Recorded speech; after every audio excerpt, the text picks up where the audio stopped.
The James Webb Space Telescope, an astounding piece of equipment built to outperform the Hubble Space Telescope, has made a terrifying and amazing discovery that might completely change our perception of the universe.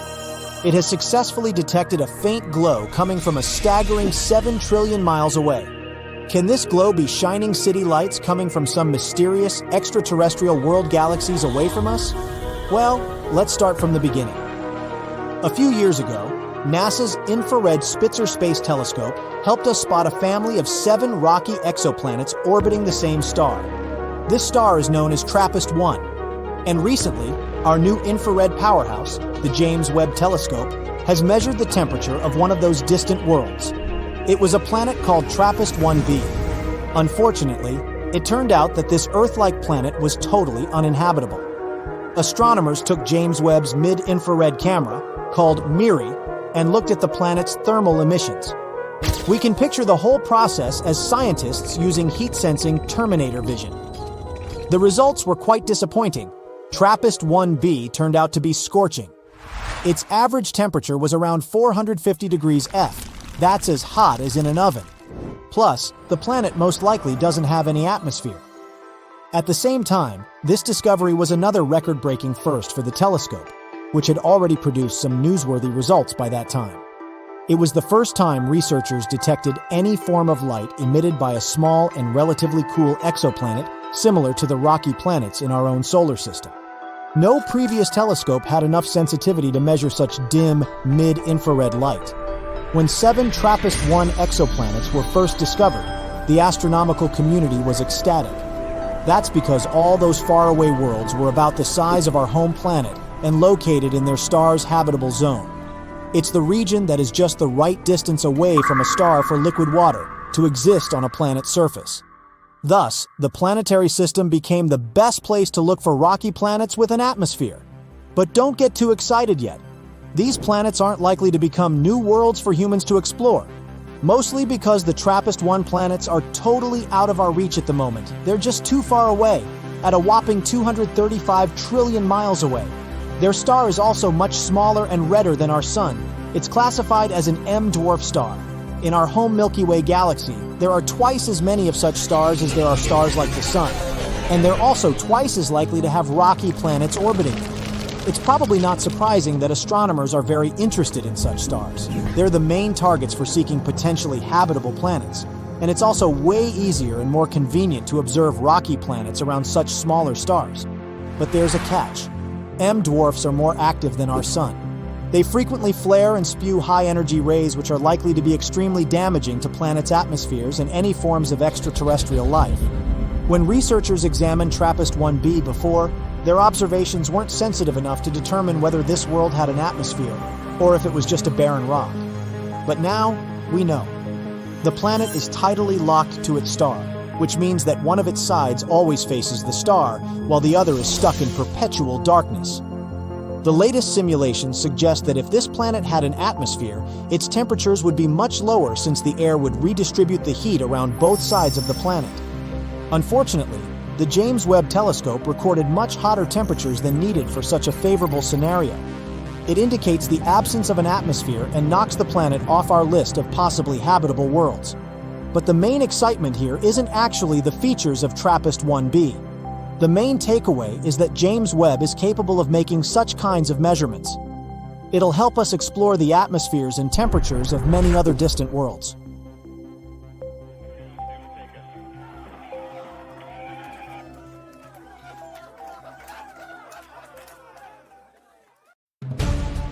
The James Webb Telescope, or JWST, is like the ultimate intergalactic paparazzi.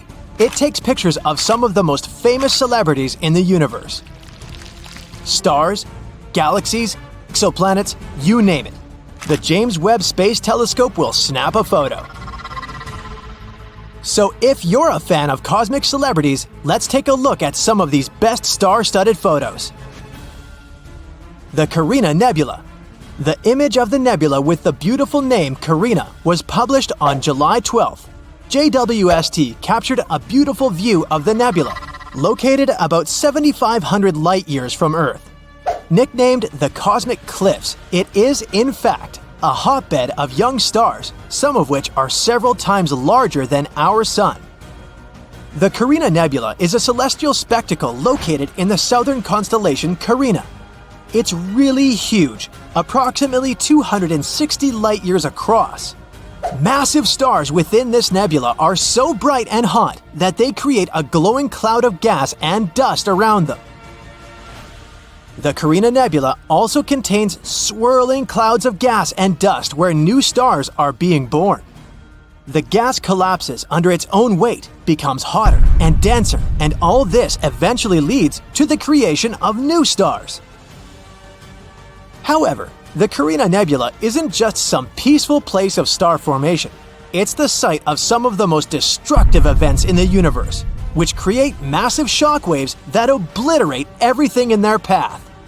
Very chaotic and cool. The Stephan's Quintet. This photo was also posted on July 12th. Stephan's Quintet is a visual group of 5 galaxies located at a huge distance from us, about 290 million light-years in the constellation of Pegasus. It's like a cosmic family reunion.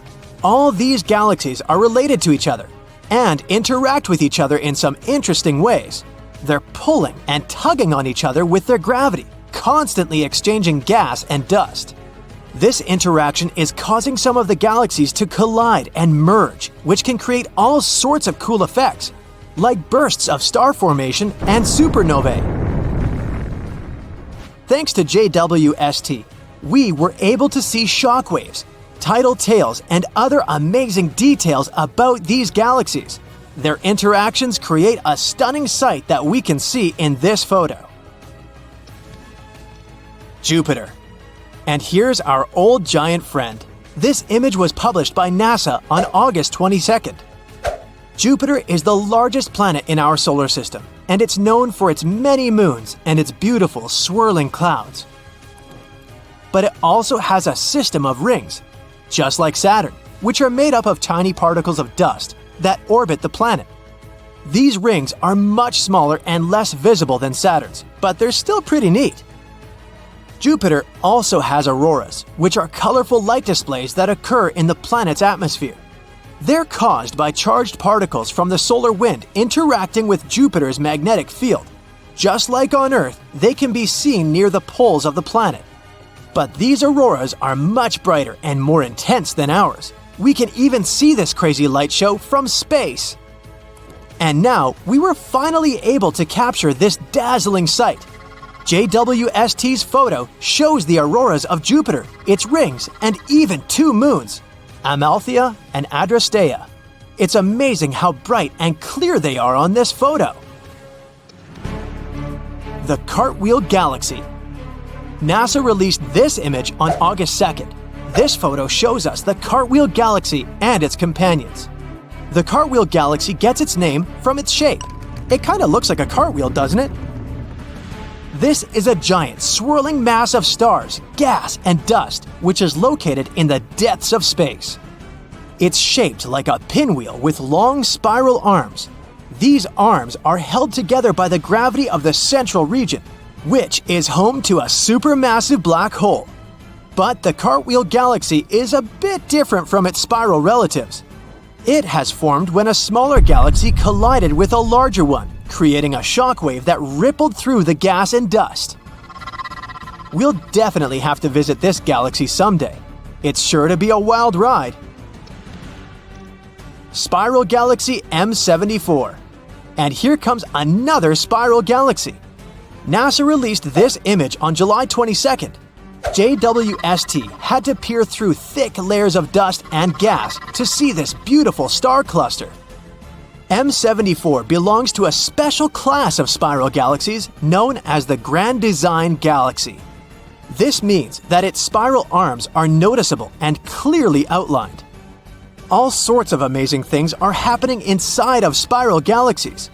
Supernovas, stars being born in clouds of gas and dust, and many other cosmic wonders.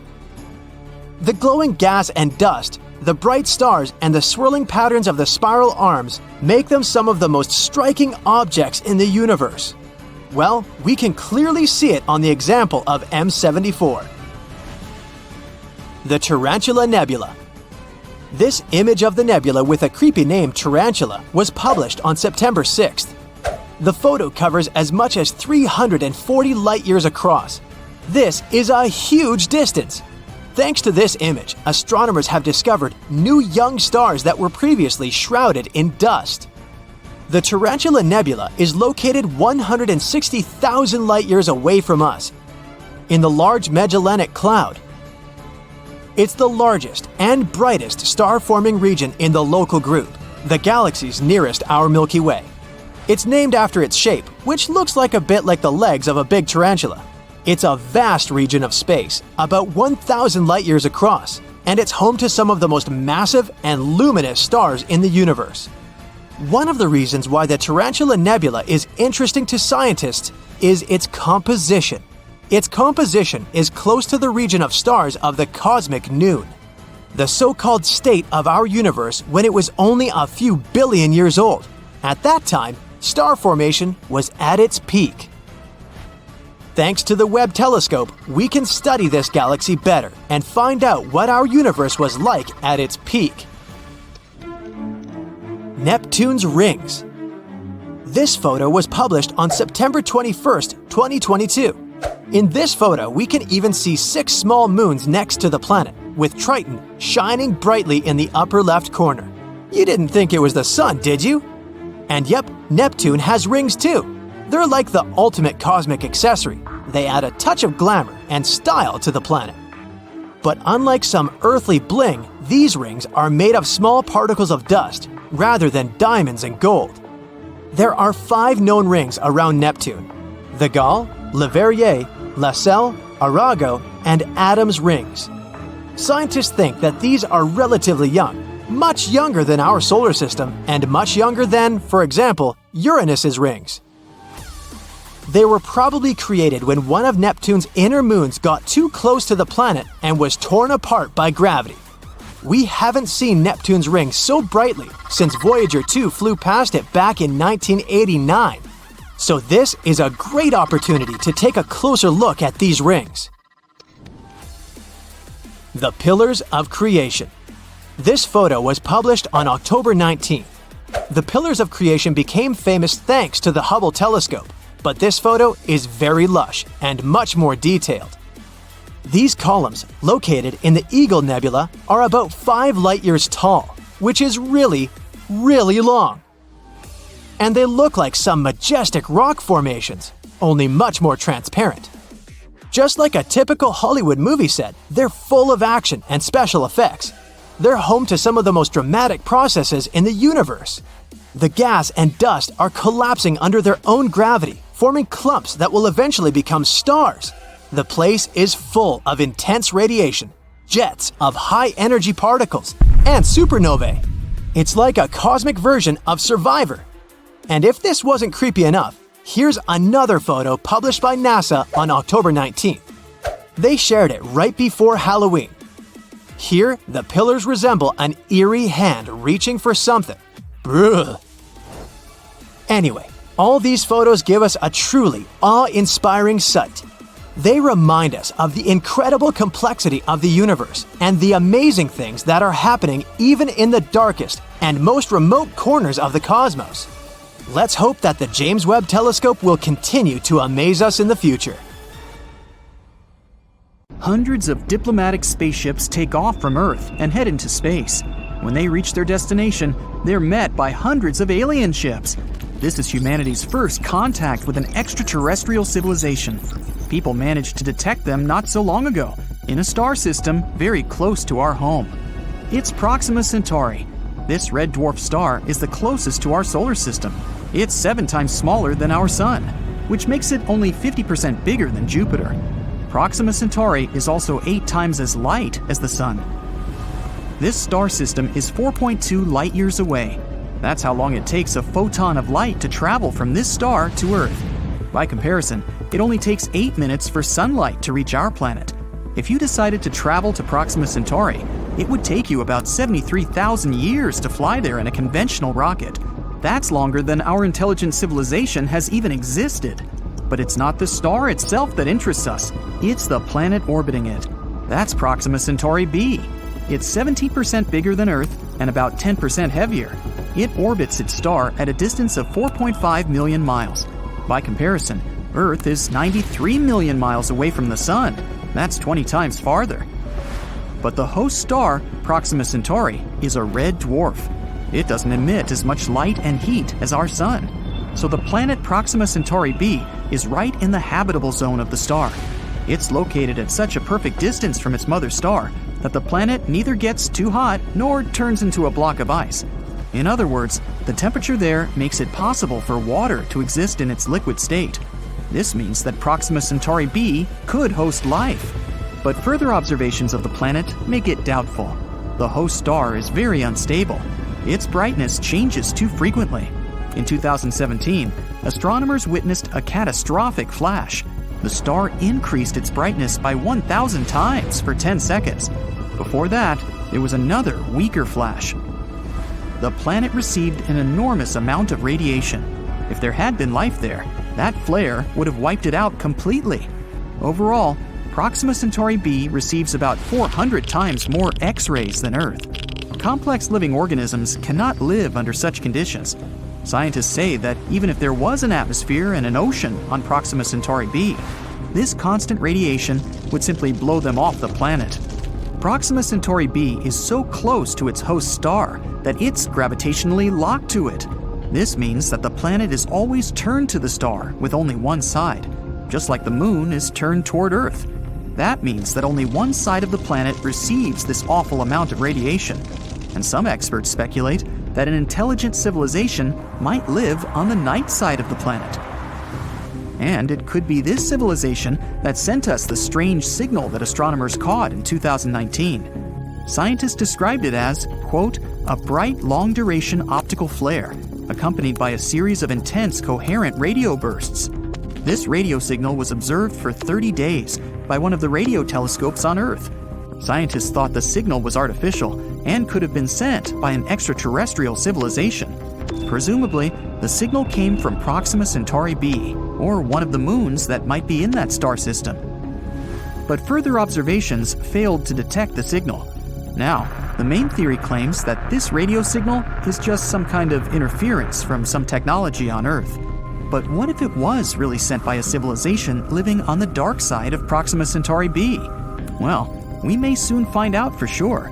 People are launching a brand new telescope into space. It's the James Webb Space Telescope. It's scheduled to be launched at the end of 2021. A booster rocket will take off from Earth and reach orbit. Then, it'll deliver the telescope to a specific point between our planet and the Sun, where their gravitational forces are roughly equal. Plus, there's no light pollution in space, unlike on Earth's surface. There are also no clouds or other weather conditions that might interfere with the telescope. The James Webb Space Telescope will replace the Hubble telescope, which has been operating in space since 1990. The new telescope costs $9.8 billion. And here's why. It'll use a mirror as wide as a boxing ring. This will allow the telescope to see very far into space. So far, in fact, that the light from some events happening there won't have reached Earth yet. This means we will literally be able to look back in time. The James Webb Space Telescope will see the universe almost immediately after the Big Bang. We'll see how the first stars and galaxies were born, and how the universe turned into what we observe today. But also, this telescope can be used to examine Proxima Centauri b. Astronomers will be looking for artificial light there, like the LED lights we have on Earth. If Proxima Centauri b really hosts life on its night side, then the locals must have learned to transfer heat and light from the day side of the planet, and they would have to use artificial light to support life on their side. The James Webb Space Telescope is powerful enough to distinguish the light waves emitted by the star from those that might be created by someone on the dark side of the planet. And if we do detect some artificial light, we'll have the first ever confirmation that an intelligent civilization might exist outside our solar system. But there's always room for error in calculations and data interpretation. The only way to establish the truth once and for all is to send a space probe to Proxima Centauri. Then we can get real pictures of the planet. The main problem is distance. Although Proxima Centauri is the closest to the Earth star system, it still takes tens of thousands of years to get there. After all, the Voyager 1 space probe needed about 44 years just to leave the solar system, and that's just a small step compared to the actual distance to the nearest star. So we need other methods of travel, and they have to be much faster. Some scientists want to send microprobes to Proxima Centauri b. They won't be any heavier than a sewing needle. A launch vehicle will deploy about 1,000 of these probes into orbit. Then they will unfold a space sail. This is an ultralight material that will use the power of light to create thrust. When the sail is deployed, we'll focus a powerful laser beam onto it. This will accelerate the probes to about 20% of the speed of light. This will be an absolute speed record by our standards, but it'll still take about 21 years for these probes to reach their destination. And we'll have to wait for about 4 more years just to get the first signal from them. The Proxima Centauri star system isn't the only potential world to host life, and one of the tasks of the James Webb Space Telescope is to look out for other worlds. The telescope's powerful instruments will allow it to find relatively cold planets where temperatures are close to those on Earth. We'll be able to study in detail around 24 nearby star systems, and we'll be able to detect not only planets themselves, but also their moons. Scientists expect a boom in the discovery of exoplanets. From the start of the telescope in 2022, we'll constantly be detecting new worlds and learning more about those already discovered. The James Webb Space Telescope will allow us to better study our own solar system, Jupiter's moon Europa, for example. Scientists believe there might be water there. Although Europa looks like a block of ice, the moon's gravitational interaction with Jupiter heats its core. That likely makes the ice deep below the surface melt. So there's likely to be an ocean under the ice crust. Similar conditions could exist on Enceladus, Saturn's moon. This moon is geologically active. There are geysers that burst out of the cracks on the moon's surface. The James Webb Space Telescope's infrared instruments will be able to explore Europa and Enceladus in search of biosignatures. Those are the traces of life activity of living organisms or bacteria. This telescope is scheduled to operate for about 6 years, but in the future, we'll launch an even bigger one. It's called LUVOIR, which stands for the Large UV Optical Infrared Surveyor. Its mirror will be twice the size of that of the James Webb Space Telescope, and almost 7 times the size of the Hubble's. The telescope is scheduled to be launched in 2039. We'll get it into orbit with the help of a super heavy rocket. Then we'll have to deliver the telescope to its destination, 1 million miles away from Earth. And then it'll begin its observations. We could learn to travel faster than the speed of light by that time. Then, if we find a potentially habitable planet with the help of the telescope, we can send a space probe, or even a team of explorers there. In this case, a diplomatic meeting with an extraterrestrial civilization might become a reality. It's been more than a year since the James Webb Telescope, which had taken over 20 years to complete, was launched. And for such a relatively short time, the ultra-modern and most powerful in history piece of equipment has already made plenty of discoveries. By observing the universe at infrared wavelength, James Webb lets us see things no other telescope has ever shown before. The primary goal of this incredible piece of equipment is to study the formation of galaxies and stars that appeared in the early universe. For example, look at the closest to us stellar nursery, a region of space where new stars get born.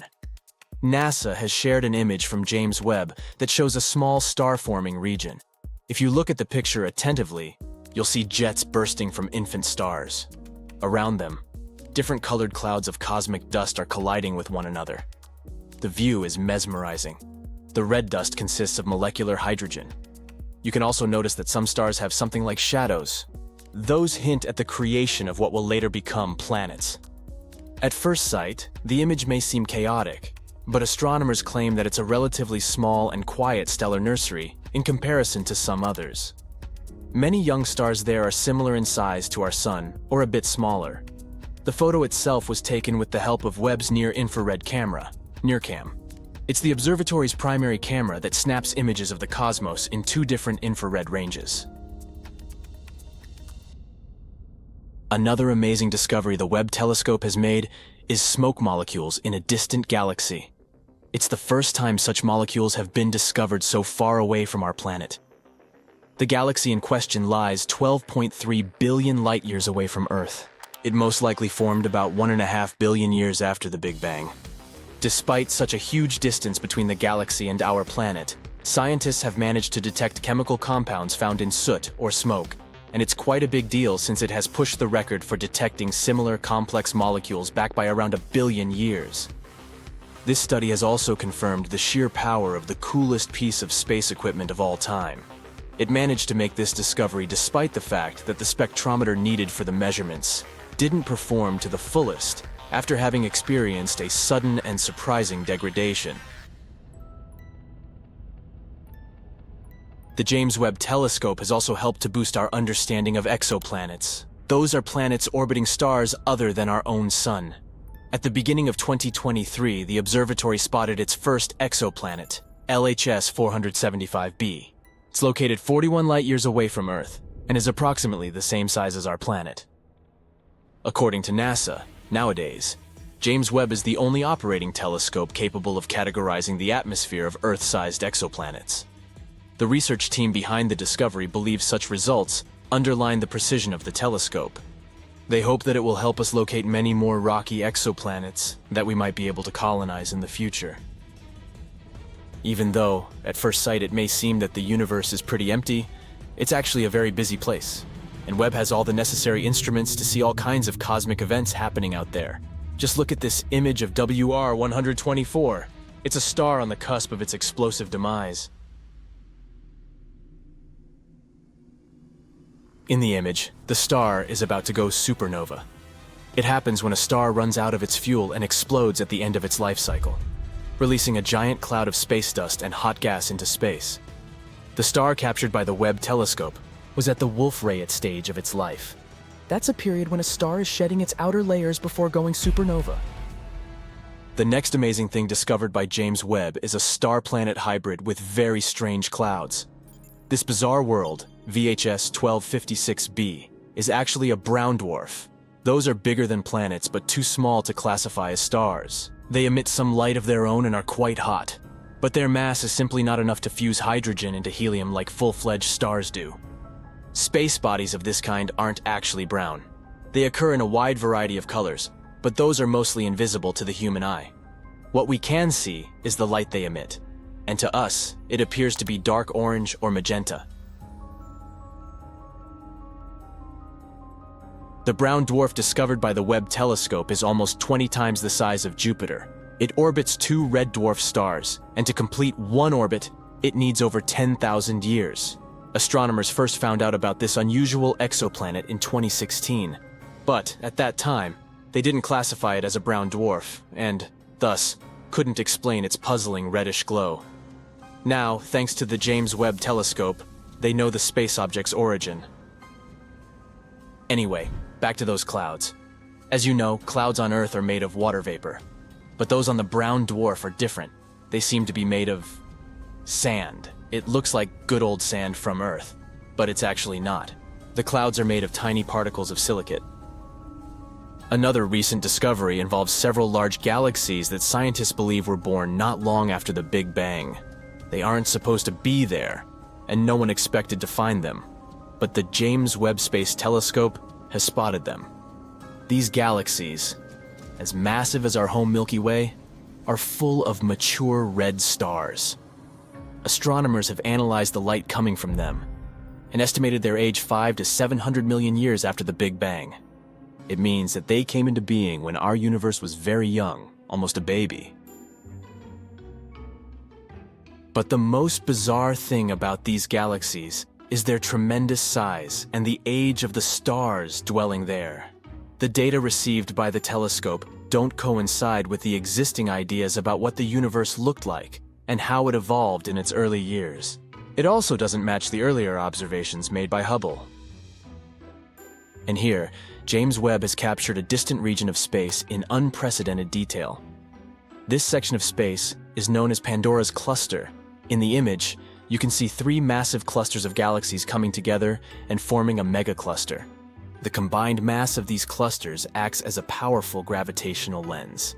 And thanks to this natural magnification effect, scientists can see other galaxies in the region. Astronomers claim that the most recent image of Pandora's cluster is stronger and deeper than they have ever seen. James Webb has also managed to spot thousands of young stars never seen before in the Tarantula Nebula. This space formation got its nickname because of the appearance of dusty filaments spotted in previous images. It's the biggest star-forming region in the local group, which includes the galaxies nearest to the Milky Way. The Webb telescope's images have helped to shed light on the composition of the Tarantula Nebula. The telescope has also detected protostars, infant stars in the process of gaining mass. Astronomers expect that these protostars will eventually form and shape the nebula further. Among other discoveries made by the James Webb telescope, you can see the birth of 50 distant stars. Some of them power protoplanetary disks, which might later form solar systems light years away from our own. Here's one more image from James Webb. You can see a supermassive black hole that has a mass of 9 billion suns. It's so ginormous and ancient that scientists are struggling to explain its existence. Astronomers have also discovered a distant ring of dust, rock, and gas that contains a chemical called methylcation. It's known as a molecular building block of life, and it makes most of the organic material on our planet. James Webb helped researchers see powerful sandstorms on a planet 235 trillion miles away. Astronomers were happy to discover this treasure chest of countless tiny sand particles. Now look at this. Do you recognize this image? Those are the so-called pillars of creation. But this new view shows us just how star-speckled that dusty region actually is. You can compare the new photo with the one taken by Hubble in 2014. This is astonishing proof of scientific progress.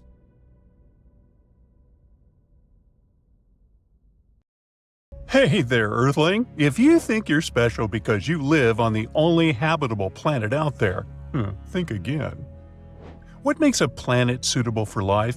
A whole bunch of factors, like the planet itself, its neighbors, and the star it orbits.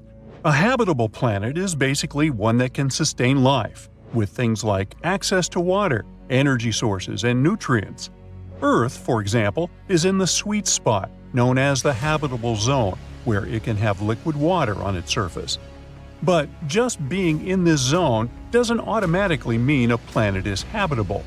Factors like crazy levels of radiation can make a planet uninhabitable, even if it has the right temperature. So the bottom line is, we need water, something to orbit, and a set of nutrients of chemical origin that can be found in Mendeleev's periodic table of the elements or those funky snacks you buy. Look at this exoplanet called K2-18b. The term exoplanet doesn't mean that it's exotic. It just states that this planet is located outside the solar system. Most planets need to orbit something, unless we're talking about rogue planets that are basically planet-sized things floating around in space but not orbiting around any star or brown dwarf. Instead of our Sun, K2-18b orbits a red dwarf called K2-18. It's not your average star you can see with the unaided eye in the night sky. This one is hard to observe because of its low luminosity. K2-18b is indeed a planet far, far away. It's located 38 parsecs away from Earth. 1 parsec is somewhere around 19 trillion miles. Hey, you do the math. Hint, lots of zeros. K2-18b is a sub-Neptune, meaning that it has a smaller radius than Neptune. However, it's much bigger than our humble abode. It's about 2.6 times the radius of Earth. As for the weight, K2-18b is way chunkier than Earth. It's about 8 times as massive. It takes 33 days for this planet to go around its star, and it gets just about as much starlight as Earth gets from the Sun. This planet has a light intensity of 1.28 times greater than Earth and has an equilibrium temperature of 28 degrees Fahrenheit. Nope, it doesn't mean that K2-18b feels like New York in January. It only gives us an idea of the theoretical temperature put there. The planetary equilibrium temperature is basically the temperature a planet would have if it was perfectly balanced in terms of radiation. It's when the amount of heat leaving a planet is the same as the amount of heat coming in. Now, the trillions of miles that set us apart aren't a problem for potent telescopes, such as the Kepler Space Telescope that discovered this planet and the James Webb Space Telescope that is studying its atmosphere now. In 2019, scientists announced that they had found water vapor in the atmosphere of exoplanet K2-18b, which sparked widespread interest toward this outlandish world. 4 years later, the Webb telescope detected carbon dioxide and methane swirling in the air of this guy. Carbon dioxide is basically our best friend here on Earth. Humans need it to breathe properly and keep our blood pH in check. And plants love this stuff too, because it helps them make oxygen through photosynthesis. Obviously, we can't survive without it. Without methane either. However, this little gem got some scientists buzzing with excitement even more due to the discovery of some funky dimethyl sulfide gas molecules in its atmosphere. In 2023, scientists from the University of Cambridge spotted carbon-based molecules like methane and carbon dioxide hanging out on K2-18b with the help of Jwst. This could mean that this exoplanet might feature a hydrogen-rich atmosphere and a watery surface. There's a potential whiff of dimethyl sulfide or simply DMS in the mix. On Earth, this stuff is usually linked to life, since it's normally produced by photoplankton in the oceans. The fact that we're picking up hints of DMS on K2-18b is like finding a golden ticket in the cosmic chocolate bar. Hey, kinda gives you the willies now, doesn't it? Why is DMS so important, you ask? Well, it's a bit of a superhero on our planet, playing a crucial role in the sulfur cycle and even affecting our climate by helping clouds form. And spotting DMS on other planets could be a sign of life similar to ours. Looks like this planet is a nice spot with its not that rough temperature and all the right nutrients to keep us alive. So, what's your take on its overall look? It probably took the planet a good few million years to come together. While things might heat up deep down underground, it shouldn't make a big difference on the surface. Some experts believe it could be home to a water or molten lava ocean, with a hydrogen-rich atmosphere resembling a gas giant like Uranus or Neptune. Now this one doesn't really match our Earth standards, since our atmosphere is mostly made of nitrogen. If there's an ocean, it's likely under a thick layer of ice and rock, which could mess with the planet's climate. Once things get really hot, the line between the ocean and the sky blurs. We're not totally sure if there's a liquid ocean on K2-18b, and it's tricky to see one from afar. Just looking at the planet's size and weight won't give us the answer. The whole liquid water-ocean thing is up in the air. Initially, we thought water in a supercritical state was most likely, but new observations point toward a liquid ocean. Suspicious gases like hydrocarbons and ammonia might be moving from the air into the water if there's an ocean, which could mean no clear line between the sky and the sea. But some experts say a molten rock ocean could be doing the same trick. Others think a gas-rich mini Neptune setup could explain things too. The Hubble Space Telescope did some snooping and found that K2-18b is rocking an atmosphere filled with hydrogen. They think there might be some water vapor hanging out there too, but it's a bit of a mystery. Apparently, the James Webb Space Telescope got a peek and saw less than 0.1% water vapor, possibly because the planet has a dry stratosphere vibe going on. As for ammonia, it's nearly non-existent in that distant world. Methane and carbon dioxide seem to be dominant in the atmosphere, making up about 1%. But don't expect to see any other carbon oxides crashing the party. Their concentration is just a guess at this point. The atmosphere of K2-18b is just a small fraction of its total mass, around 6.2%, and has probably got a similar vibe to Uranus and Neptune. Haze-wise, there's not much going on, and water clouds are a bit of a mystery. They're probably icy, although there's a chance for some liquid water clouds too. Now, besides water, the atmosphere could also contain some ammonium chloride, sodium sulfide, potassium chloride, and zinc sulfide clouds, depending on what the planet is into. And it seems like things might get a bit turned up high in the atmosphere, with the temperature inversion causing a stratosphere situation, just your average day in outer space. So far, scientists have come up with several climate models this planet might have. For example, some of them think that there's the same temperature across the whole planet, unless the planet is spinning super fast and the temperature difference between the poles and the equator is minor. But these are all speculations at this point. The amount of radiation K2-18b gets from his star is similar to what Earth gets. The temperature on the planet might be anywhere from really cold to pretty warm. Whether it can support life depends on its atmosphere and clouds. Scientists think microorganisms from Earth could survive there, even with all the hydrogen. But it's still hard to tell if there's life on K2-18b because the gases we usually look for might not work in its atmosphere. Scientists think the James Webb Space Telescope might be able to detect different markers of life on the planet with enough observations. Wow, the James Webb Telescope has been fully deployed! If you're interested in astronomy or space, you've got to be excited about the James Webb Space Telescope. Here's why. For starters, it's huge. How huge? The primary mirror of the JWST is over 21 feet wide. The Hubble Space Telescope, the previous largest eye in space, has a mirror of about 7 feet 10.5 inches. By comparison, if you place the two telescopes side by side, it'd be like putting a horse next to an elephant. And elephants are enormous. There's a perfect reason why the Webb, as it's affectionately called, is massive. It has to be huge because it's not an optical telescope in the traditional sense that most telescopes are. The JWST is an infrared telescope. It sees heat. Infrared light has a longer wavelength than visible light, so it needs a larger mirror to focus that light. So what do we have here with the James Webb Space Telescope? We have two never-before things going on. We have incredible technology and incredible science missions. Both the missions and the technology are out of this world cutting edge.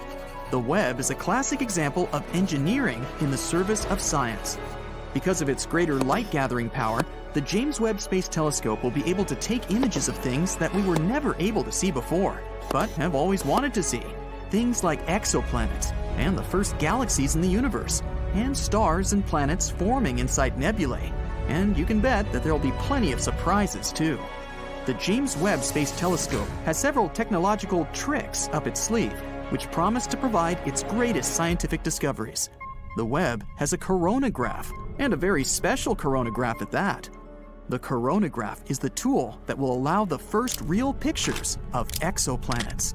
The coronagraph blocks out the bright pinpoint light of stars, which we already know have planets orbiting around them.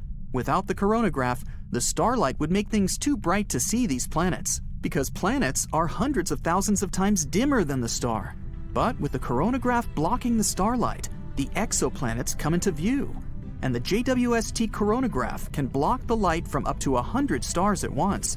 We can expect a swarm of exoplanets. This brings us to the next high-tech gadget the JWST has up its sleeve, a no-slit spectrograph. Usually, an ordinary spectrograph will have a slit to allow a sliver of light to enter and be diffracted.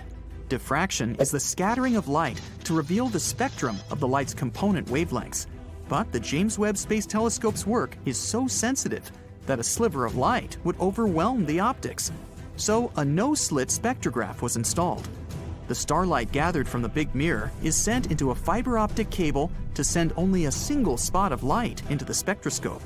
And that's where the grism takes over. Sir Isaac Newton used a prism to discover the spectrum of sunlight, Roy G. Biv, as you may recall. But the Webb uses a grism. That's a compound word, like smog, which is smoke and fog. A grism is a graded prism. That means it has itsy-bitsy, teeny-tiny grooves that diffract the spot of light the big mirror sends down the fiber optic cable and into the spectrograph. The science of reading a spectrum of light is called spectroscopy. By analyzing the spectra of light from the exoplanets, the JWST will determine what gases are in the planet's atmospheres, as well as their density and even their temperature. It's an incredible advance in our knowledge. we'll be able to tell if a planet has oxygen or nitrogen, or methane, and other gases that may or may not indicate that the planet is habitable. Another Earth, perhaps. Presently, the JWST is parked in its permanent location. Unlike the Hubble Space Telescope, which orbits the Earth, the James Webb Space Telescope orbits the Sun. It orbits the Sun at one of the gravitational balance points between the Earth-Sun system. It just stays there without having to use much or any fuel to hold its position. So, as the Earth orbits the Sun, the James Webb remains parked at a spot that is also orbiting the Sun. There are 5 gravitational balance points between the Earth and Sun. They are called Lagrange points, after their discoverer Joseph Louis Lagrange in the 18th century. The Webb is parked at L2, the second of the 5 Lagrange points, which lies 932,000 miles out into space, way beyond the Moon. All this to observe a spot of infrared light. But first, the engineers must get, or acquire, that spot of light. To get a spot of infrared light, the 18 hexagonal mirrors had to be unfolded from their position inside the Ariane rocket that sent the Webb into space. Once the mirrors have unfolded, their positions must be adjusted to microscopic level accuracy so that all 18 mirrors produce a single image. Several tiny motors are attached to each mirror segment to make these adjustments. These motors, which must be activated individually, will gradually pull the honeycomb-like mirror segments into alignment. It's a critical part of the mission and takes months to complete. To align the mirrors to produce a single spot of light, the James Webb Space Telescope can't be jiggling around. The telescope must be kept absolutely motionless, and that requires 2 other cutting-edge technologies, the sun shield and the cryocooler. In space, direct sunlight is very hot, and shadow is very cold. Therefore, the James Webb Space Telescope brought along its own high-tech sun shield.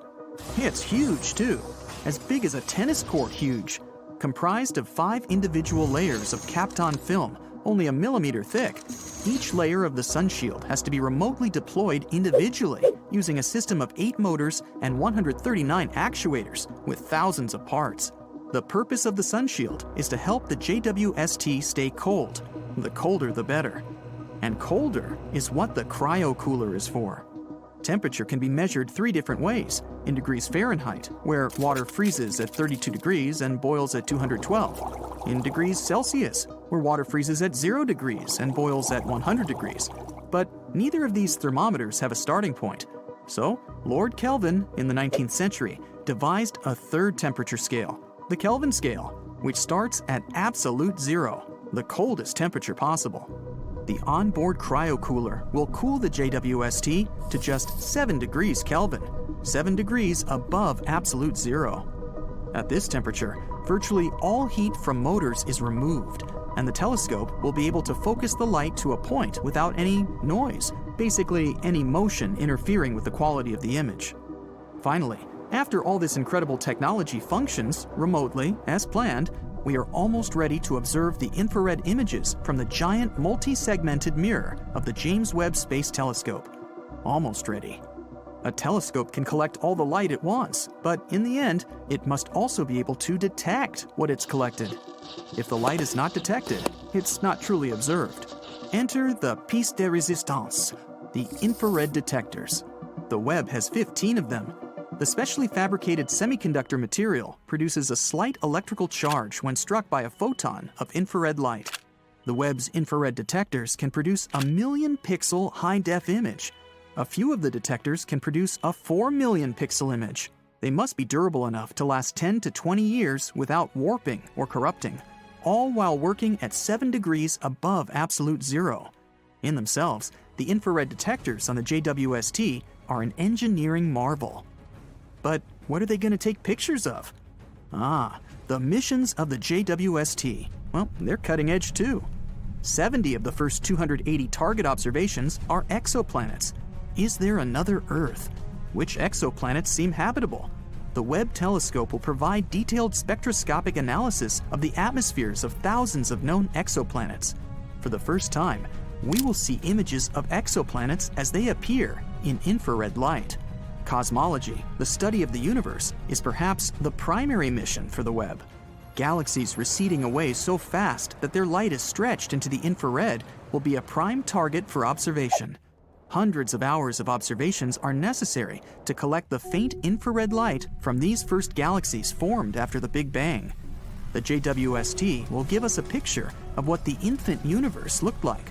Astronomers will learn new information about the dark energy that is driving the expansion of the universe and what role, if any, black holes play in the formation of galaxies. Star formation in the Milky Way and nearby galaxies is also part of the mission of the James Webb. By imaging hundreds of solar systems forming around newborn stars, astronomers will establish a definite history of solar system development. Now fact will replace theory, and a big step forward will be taken in our understanding of space. The James Webb Space Telescope is a bold endeavor that will mark an epoch time in scientific history. The search for ET is on. It's most definitely on. With the successful launch of the James Webb Telescope, the search for Earth-like planets has become a riveting topic of worldwide attention. Apart from the James Webb Telescope, other tools are being used to find good Earth-like candidates. The Tess satellite and the Kepler telescope are at the forefront of searching for other Earths. After we first clear the air of a few pesky philosophical questions, we'll take a close look at these two searches and what the James Webb Telescope hopes to find. So, why are we searching for Earth-like planets? Well, because we can.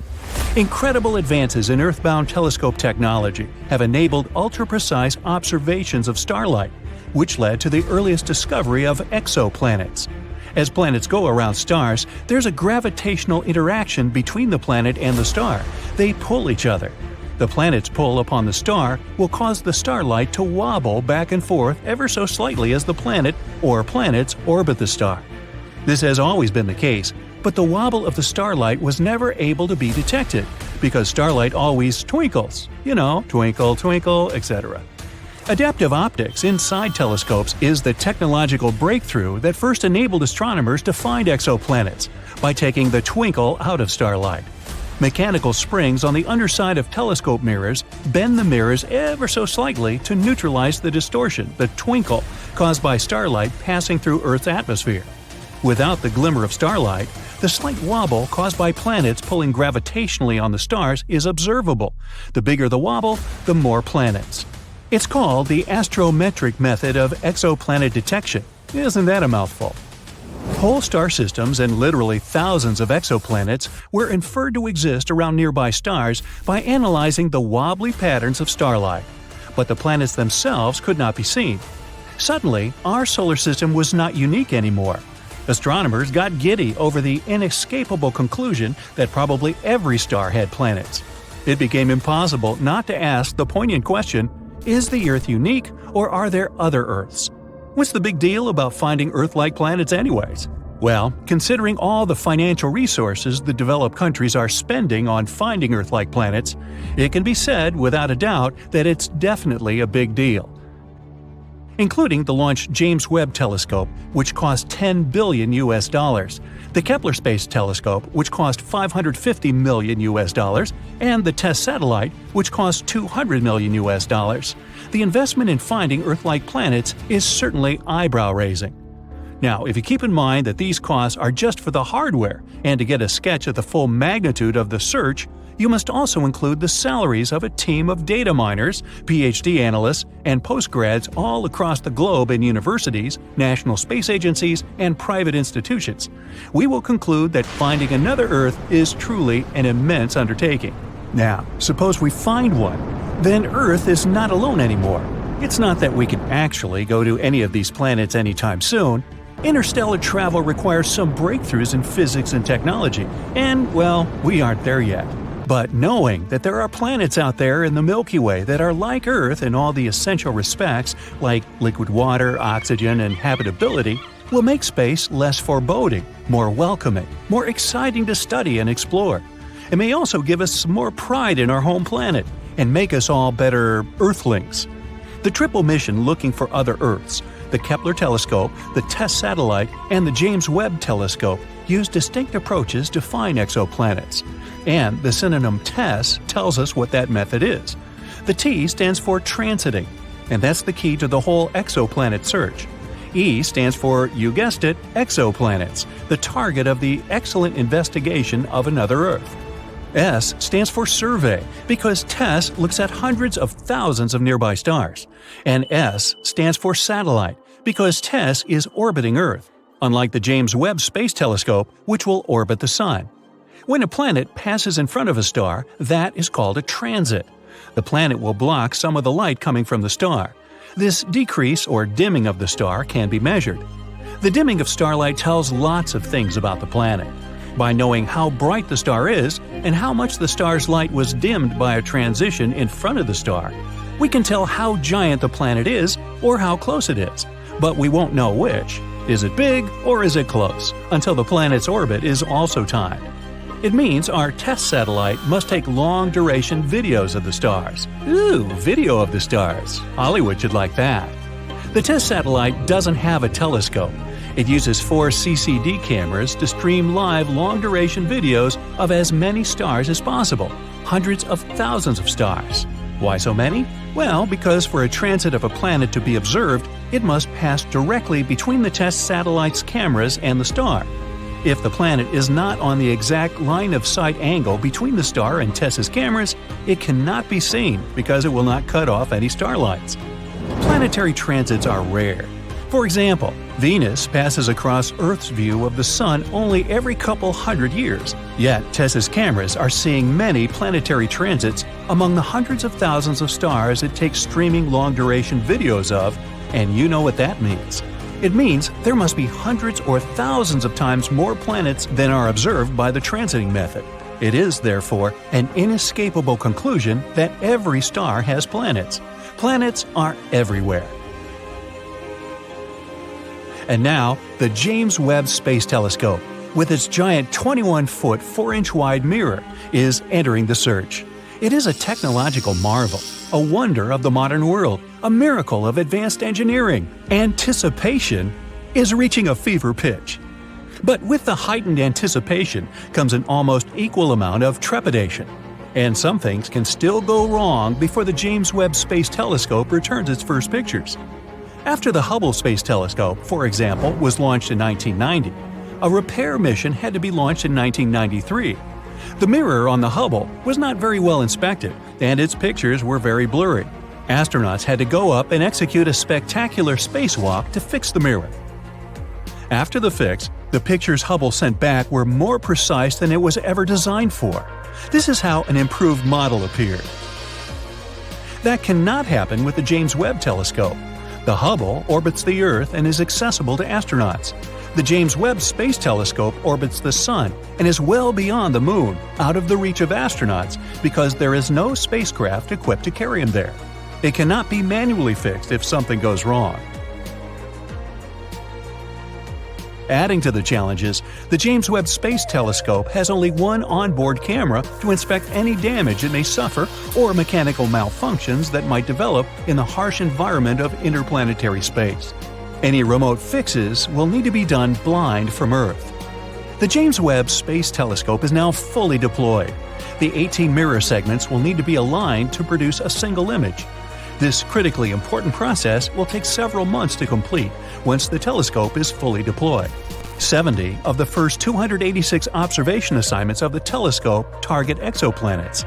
Using data from previous exoplanet searches, it will not have to waste time searching for exoplanets. Their locations and orbits are already known. The James Webb Telescope will go right after them. The James Webb Space Telescope is not an optical telescope in the same sense as the Hubble Space Telescope or any ordinary telescope that sees visible light. It sees infrared light. The pictures of planets are expected to be bright dots, somewhat fuzzy if they have atmospheres. The spectra of the planets will yield the most information about the exoplanet. Any gases around an exoplanet will absorb some starlight as the starlight passes through the planet's atmospheres. Suppose there is methane in the planet's atmosphere, oxygen, or carbon dioxide, the gases that most indicate life. In that case, the James Webb Telescope will be able to pick them up by spectroscopic analysis.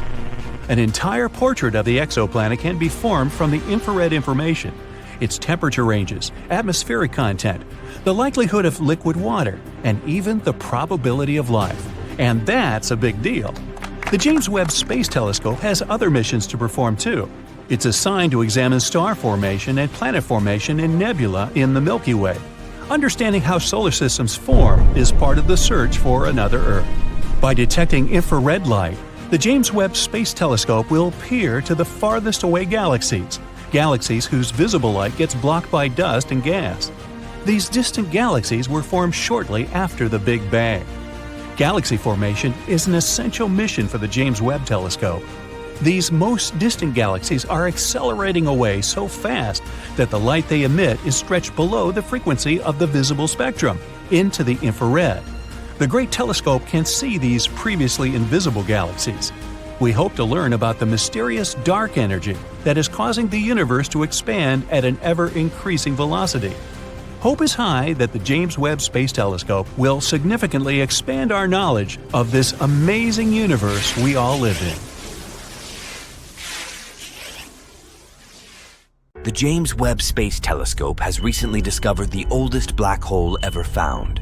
It's an ancient monster as massive as 1.6 million suns, and it's lurking 13 billion years in the past at the center of an infant galaxy. This supermassive black hole appeared a mere 440 million years after the beginning of the universe. But it's just one of the countless black holes that inflated to terrifying scales during the dawn of the cosmos. It's the period about 100 million years after the Big Bang. That's when the young universe started to glow for a billion years. This discovery of the universe's oldest black hole can provide astronomers with the answers to some vital questions. For example, how could these space whirlpools balloon in scale so fast after the universe began?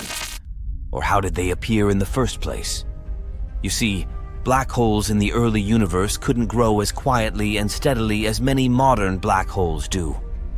They were bound to experience some peculiar formation and growth. At the same time, closer to the present day, black holes are believed to be born from the collapse of ginormous stars.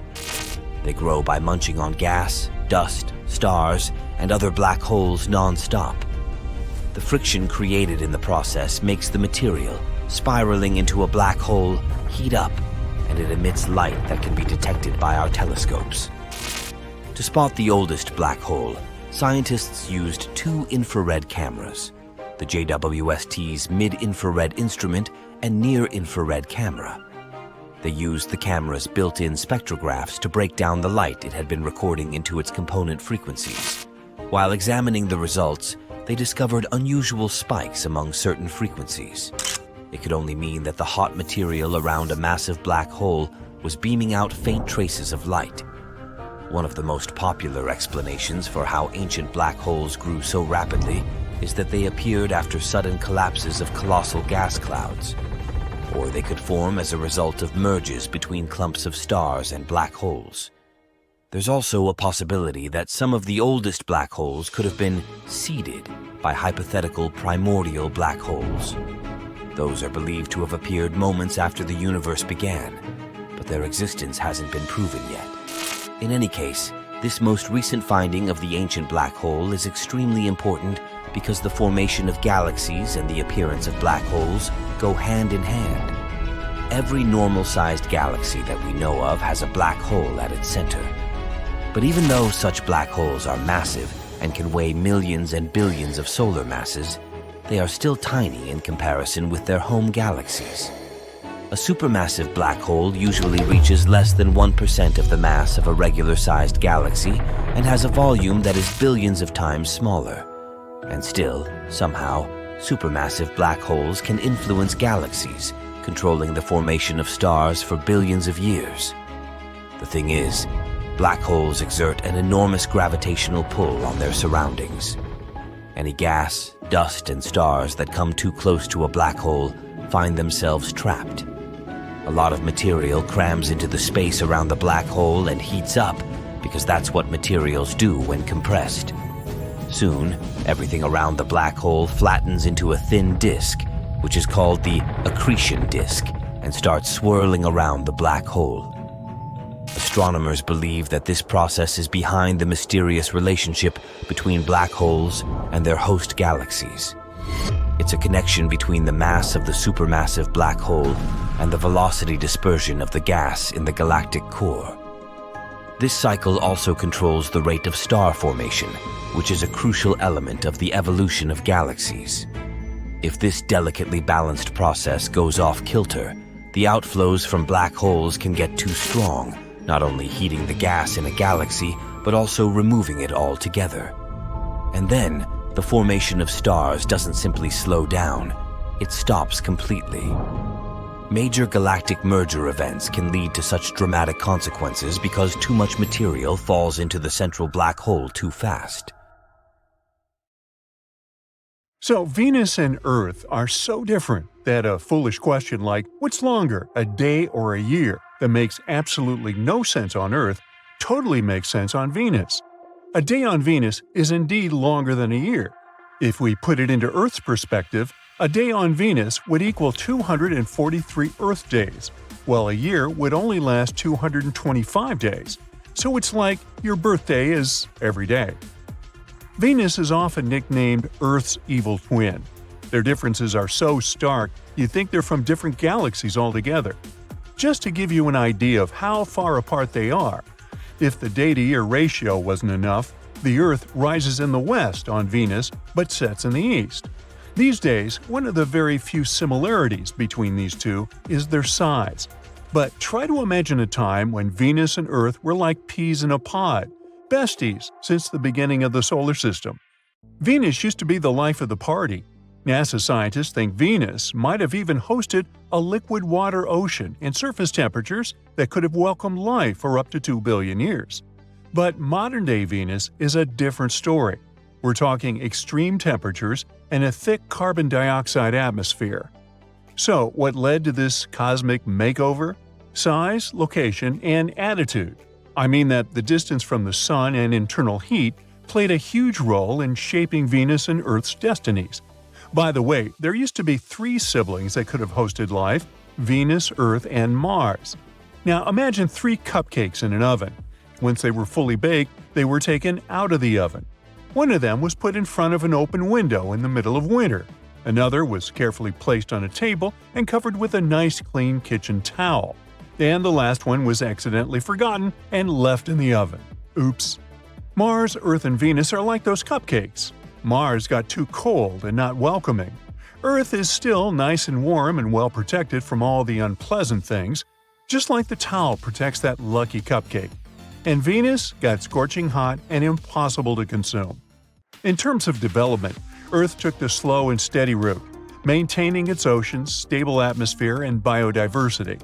Venus, on the other hand, cranked up the temperature, evaporated its oceans, and went all in with greenhouse gases. As a result, we have a planet where you'll melt faster than a snowman in July. Mars, on the contrary, will turn you into an ice popsicle within seconds. But chances are, it might have been pretty hospitable at some point. Some scientists believe that Mars used to be covered with flowing rivers and lakes and had no water shortages. Even today, Mars still has an ocean called Oceanus Borealis, or rather, the remains of what once used to be an ocean. It lost nearly all its water over time.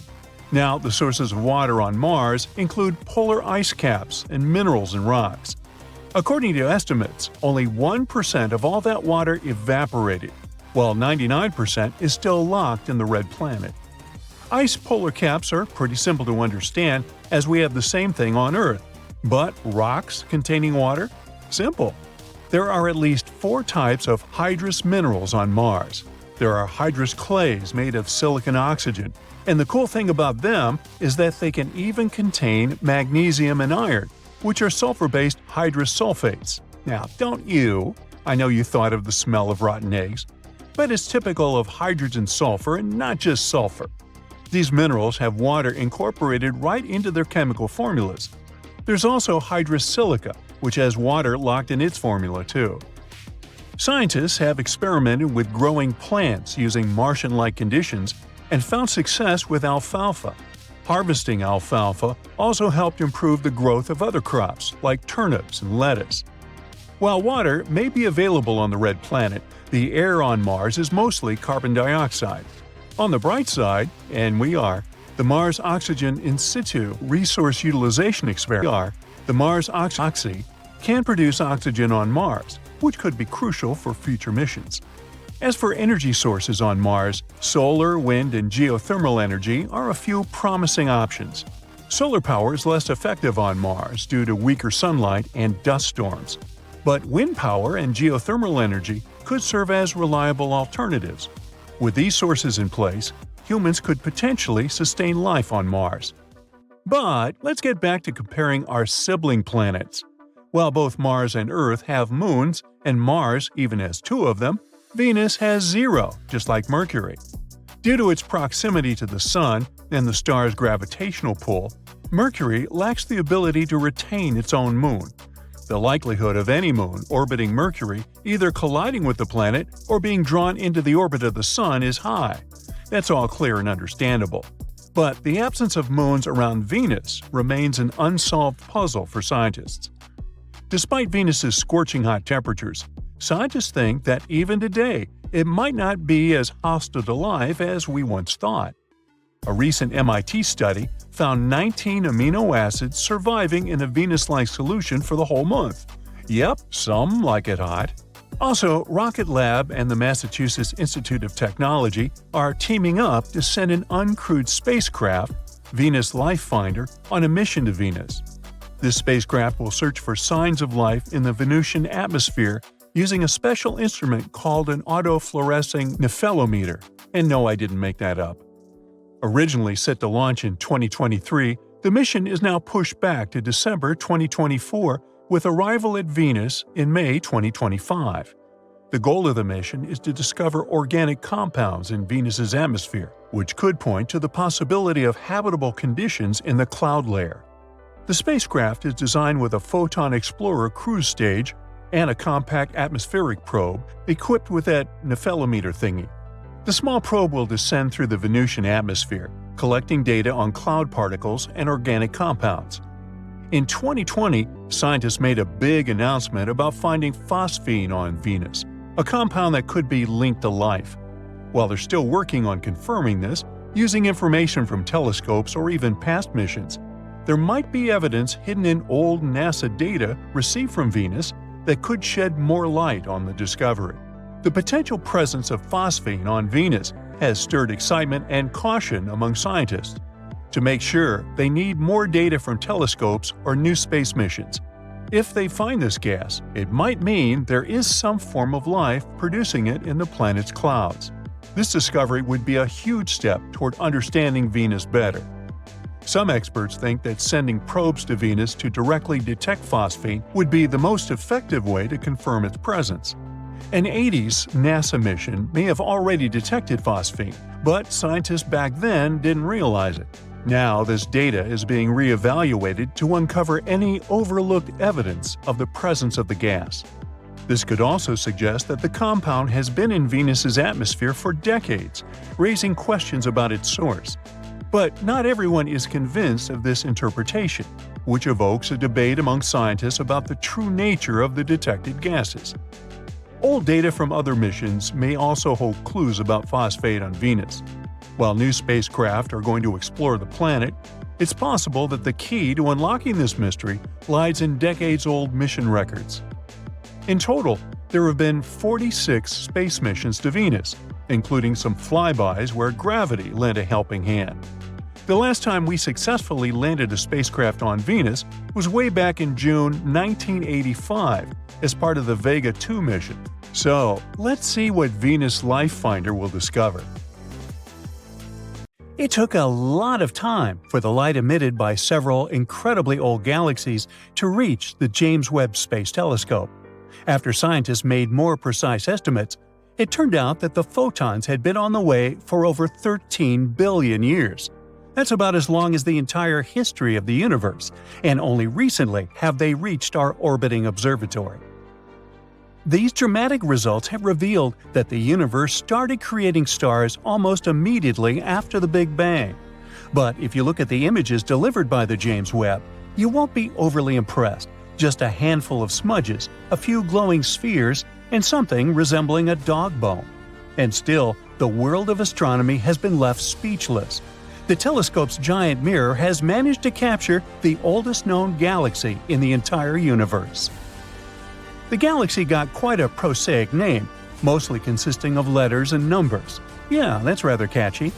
It appeared a mere 320 million years after the Big Bang. In comparison with our home galaxy, this ancient one was tiny, but after its birth, it started vigorously producing new stars at a rate comparable to that of the Milky Way. Interestingly, the Webb telescope has managed to photograph a few other ancient galaxies that had the same characteristics.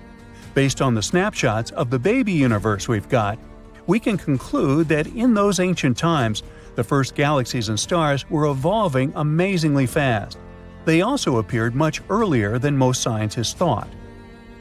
Now, let's talk about the hero of the day, the outstanding telescope itself. The James Webb Space Telescope is a stunning piece of equipment. It's around 100 times more powerful than the Hubble Space Telescope, and the latter has observed places that are 13.4 billion light-years away. The James Webb Telescope is also on the pricey side, to put it mildly. Even though originally the cost of the telescope was estimated to be just $1 to $3.5 billion, the entire process of its construction cost around $10 billion. For comparison, NASA spent $4.7 billion to build and launch the Hubble telescope, and it was another $1.3 billion to fix it in orbit. Even though the James Webb Space Telescope itself is 3 stories high and the size of a tennis court, its mirrors are the lightest large telescope mirrors of all time. No wonder, during the manufacturing process, they underwent a 92% reduction in weight. The lighter, the cheaper it is to send stuff to space.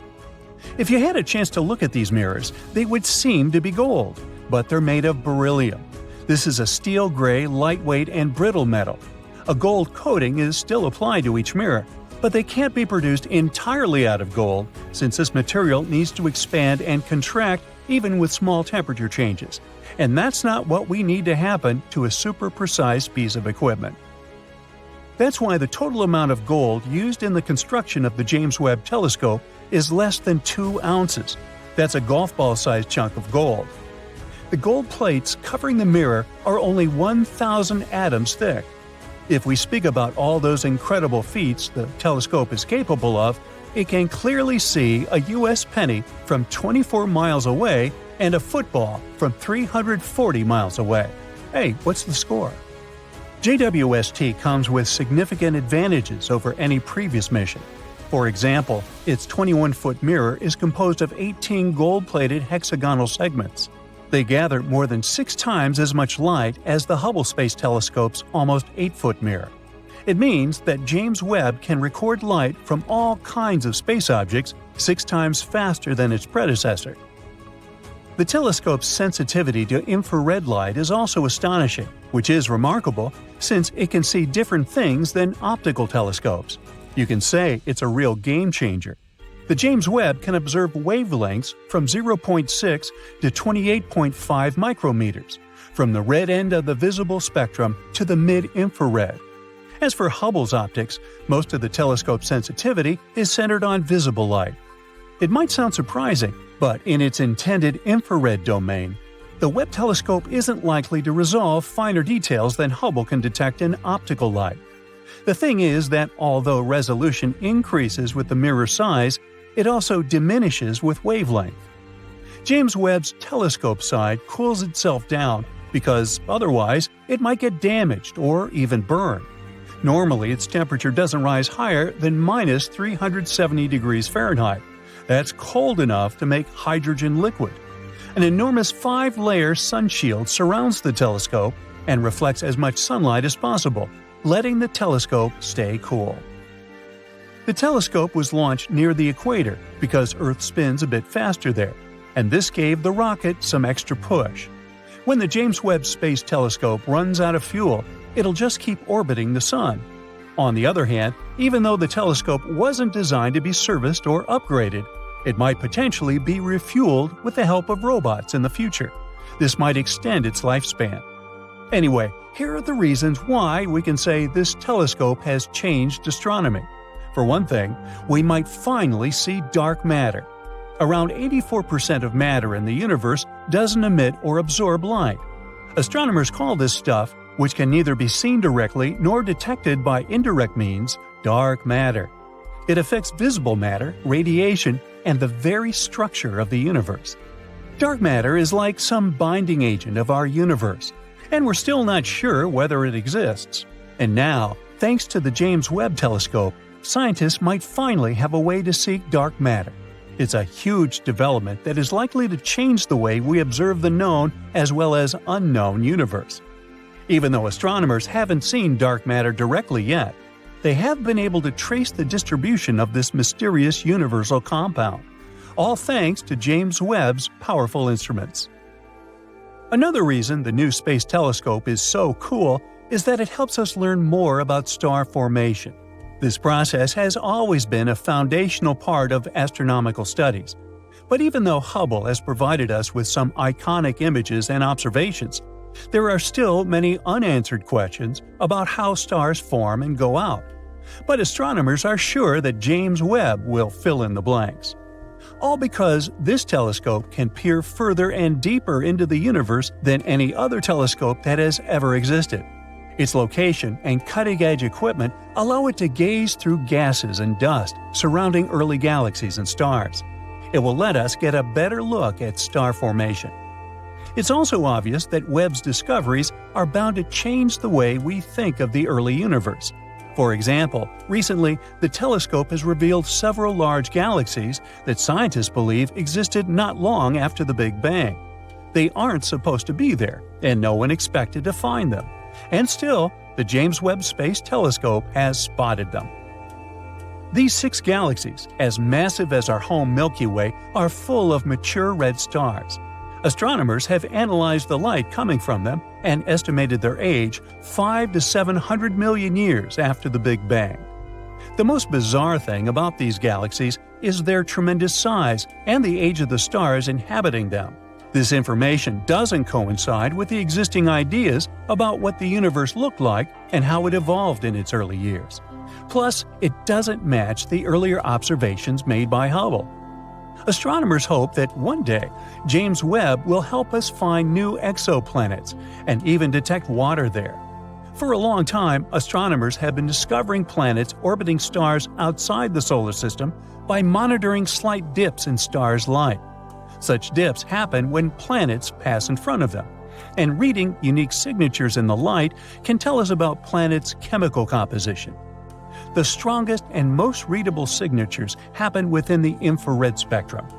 Have you just thought of James Webb's state-of-the-art infrared instruments too? They can help scientists spot new planets and even identify the presence of water there.